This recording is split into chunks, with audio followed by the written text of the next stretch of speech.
Hey there, science fans. Ever tried to impress your friends with a cool party trick? How about humming a tune while pinching your nose shut? Go on, give it a try. What happened? Not much of a tune, huh? Let's investigate. We're about to uncover the science behind why humming with a pinched nose is like trying to inflate a balloon with its opening blocked. It just doesn't work. Okay, first things first. Let's make sure we're all on the same page about this humming challenge. Find your nose, shouldn't be too hard, and give it a good, gentle pinch with your fingers so no air can sneak in or out. Ready? Now, try to hum your favorite tune. Any luck? You're probably noticing that your usual humming sound has transformed into a strained, breathy sound or maybe even complete silence. Don't worry, it's not just you. There's a perfectly logical and fascinating scientific reason why this happens. Check one, check. Here's the lowdown. Humming is all about vibrations. When you hum, air from your lungs rushes past your vocal cords, making them vibrate. These vibrations create sound waves. But here's the catch. For humming to work, those sound waves need a place to resonate, to bounce around and amplify.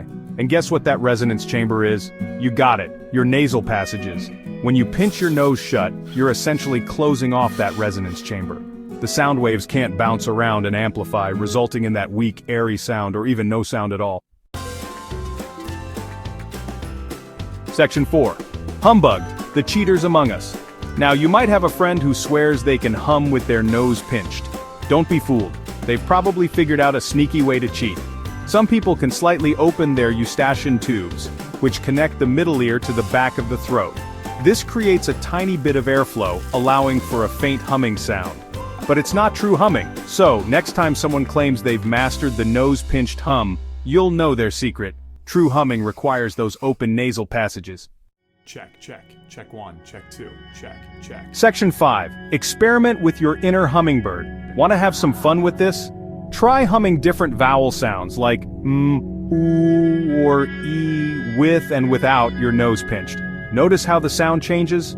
That's because different vowel sounds create different shapes in your mouth, which affects how the sound waves resonate. So there you have it. The science behind why humming with a pinched nose is a no-go. Now go forth and impress or maybe even confuse your friends with this fun fact. Stay curious, thanks for watching. Don't forget to like and subscribe for more fun science facts.